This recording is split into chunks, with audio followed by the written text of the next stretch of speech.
Okay, next, dealing with gatekeepers. You guys are pretty much professionals at dealing with gatekeepers, but it's worth repeating that, you know, if you understand that the owner is not there, the best strategy is ask for mobile and the time to call them back. If they don't give you the mobile number, ask for scheduled time and just be quick, right?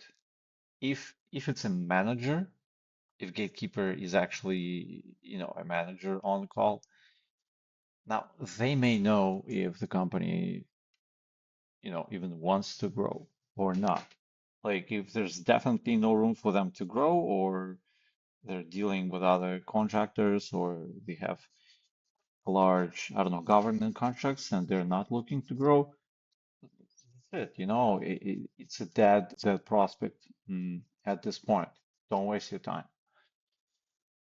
Right? Save your time, save your energy for someone else. Okay.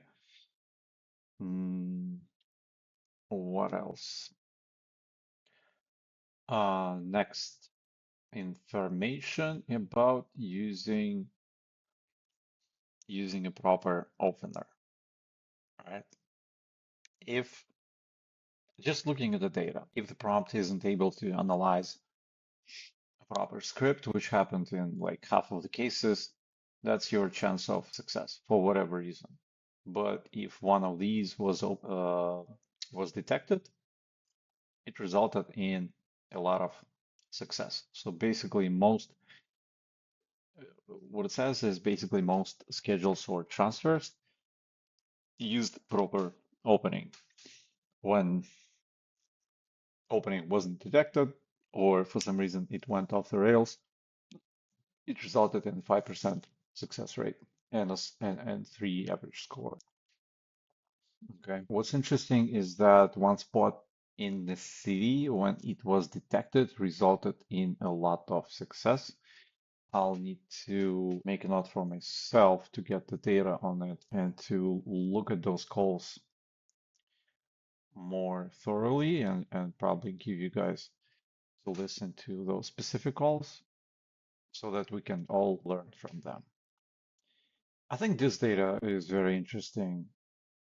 So never mind this one, because it's pretty much meaningless. It basically tells you that 197 calls that ended in limbo did not produce success. Well, it's the same thing.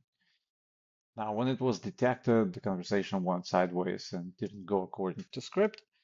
In 133 cases, it resulted in only 7% of success versus 16, right?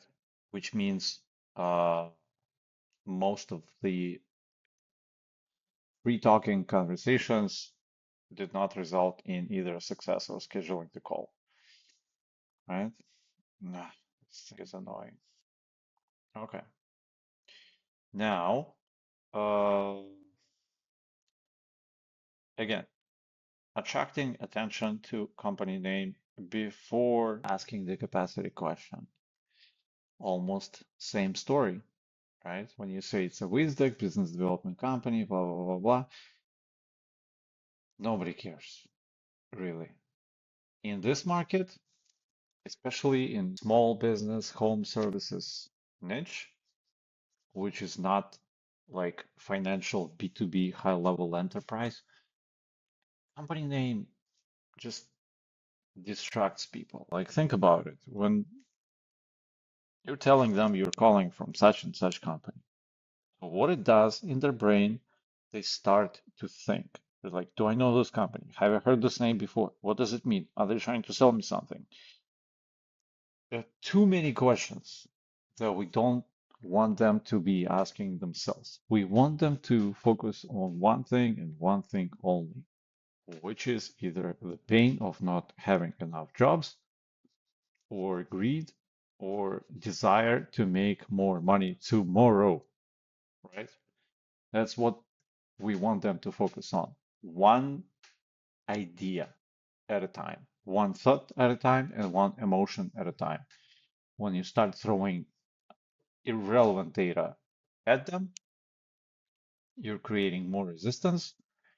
You're simply breaking the conversation. You're not leading it emotionally, psychologically, or intellectually down the path that you want to go, right? It should be easy, easy, not hard. When you give them too much to think about and they don't have any ways of thinking about it, you're just confusing them, right? And confusing brain gets scared, it builds resistance, doesn't work. So that's why the script is built the way it's built. You talk about their life, you talk about the business, you ask if they want to grow, how much they want to grow by, are they happy where they are? You can ask them why do they want to grow and how much would that represent in revenue and would they be happy if they started making $100,000 more tomorrow or next month. And once you have the number, once you confirm their desire, then you can explain how you can achieve it. So, which means once they see the future with a number attached to it, with a goal number attached to it, now you can sell them the solution at five, okay, 10% of the price, right? Meaning if they believe they can take more jobs that would bring them $100,000 a month, they can totally believe they can get $50,000 a month. Now, after you get them to, admit that number, you can sell them a solution that is worth $1,000, $1,500, $2,000 a month. I kid you not. There are SEO companies that have packages starting from $10,000 a month. Okay. We're not selling anything expensive here, right? Some people just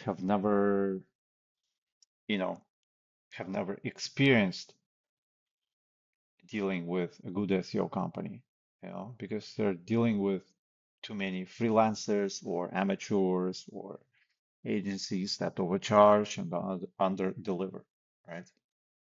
Which is not the case with us. And it's a matter of getting them to try it, or at least to convince them to have a conversation with Kevin, have a look at existing customers that are experiencing all of those beautiful benefits. You're paying only like $1,000 a month and getting all the business that's worth 20, 30, 50 grand a month, right? Okay.